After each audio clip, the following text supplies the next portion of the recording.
Bismillahirrahmanirrahim. Assalamualaikum warahmatullahi wabarakatuh. Perkenalkan, nama saya Liansyah dengan NIM 200222093 dari Administrasi Publik Reguler 3. Baik, saya akan menjelaskan tentang pengawasan pembangunan daerah. Yang pertama, pengertian pengawasan. Pengawasan pelaksanaan pembangunan pada dasarnya merupakan rangkaian kegiatan untuk mengikuti perkembangan pelaksanaan pembangunan dan menindaklanjuti agar kegiatan pembangunan senantiasa sesuai dengan rencana yang ditetapkan. Yang kedua, tujuan pengawasan pembangunan. Yang pertama, menjamin ketetapan pelaksanaan tugas sesuai dengan rencana tersebut, kebijaksanaan dan pemerintah. Yang kedua, melaksanakan koordinasi dan kegiatan-kegiatan. Yang ketiga, mencegah pemborosan dan penyelewengan. Yang keempat, menjamin terwujudnya kepuasan masyarakat atas barang dan jasa yang dihasilkan. Yang kelima, pembina kepercayaan masyarakat terhadap kepemimpinan organisasi atau pemerintah. Yang ketiga, jenis-jenis pengawasan. Yang pertama, pengawasan intern dan ekstern. Pengawasan intern adalah pengawasan yang dilakukan oleh orang atau badan yang ada di dalam lingkungan unit organisasi yang bersangkutan. Yang kedua, pengawasan preventif dan represif. Pengawasan preventif lebih dimaksud dengan pengawasan yang dilakukan terhadap suatu kegiatan sebelum kegiatan itu dilaksanakan, sehingga dapat mencegah terjadinya penyimpangan. Yang ketiga, pengawasan aktif dan pasif. Pengawasan dekat atau aktif dilakukan sebagai bentuk pengawasan yang dilakukan di tempat kegiatan yang bersangkutan. Dan yang keempat, prinsip-prinsip pengawasan pembangunan. Yang pertama, boundless of rights atau hak atas lahan. Kewenangan untuk mengatur hak atas lahan, hubungan hukum antara orang atau badan dengan lahan, dan perbuatan hukum mengenai lahan. Yang kedua, police power atau pengaturan.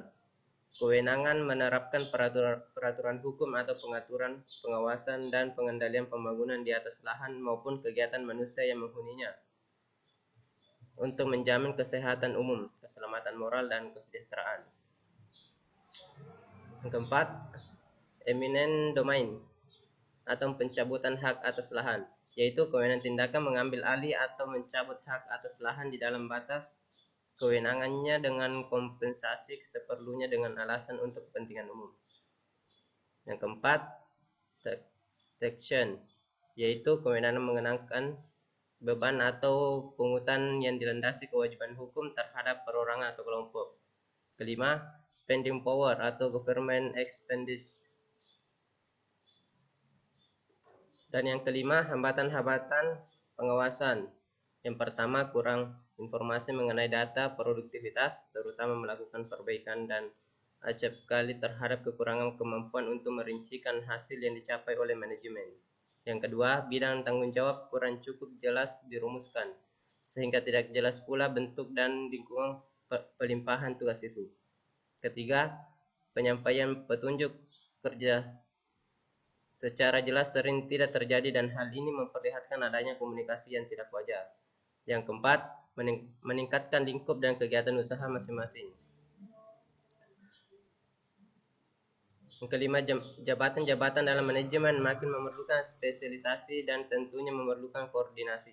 Keenam, berkembangnya manajemen partisipatif sehingga menghendaki adanya tukar-menukar informasi antara pemimpin dan unsur-unsur manajemen formal dan informal untuk dapat memelihara industrial pitch dan antar perusahaan.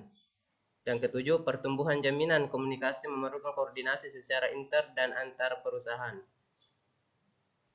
Dan yang keenam, langkah-langkah dalam melakukan pengawasan. Yang pertama, menetapkan standar. Yang kedua, pengukuran kegiatan. Yang ketiga, membandingkan kegiatan dan standar. Dan yang keempat, melakukan tindakan koreksi. Yang ketujuh, manfaat pengawasan. Yang pertama, menentukan tujuan dan cara pencapaian atau planning. Yang kedua, struktur organisasi dan aktivitas atau organisasi. Yang ketiga, memotivasi atau mengarahkan anggota atau execution. Yang kedelapan, syarat-syarat pengawasan. Pengawasan harus melaporkan setiap penyimpanan yang terjadi dengan segera. Pengawasan harus mempunyai pandangan ke depan. Pengawasan harus objektif, teliti, dan sesuai dengan standar yang digunakan. Pengawasan harus luas dan atau fleksibel. Sekian dan terima kasih. Saya akhiri dengan ucapan billahi fi sabilillah fastabiqul khairat. Wassalamualaikum warahmatullahi wabarakatuh.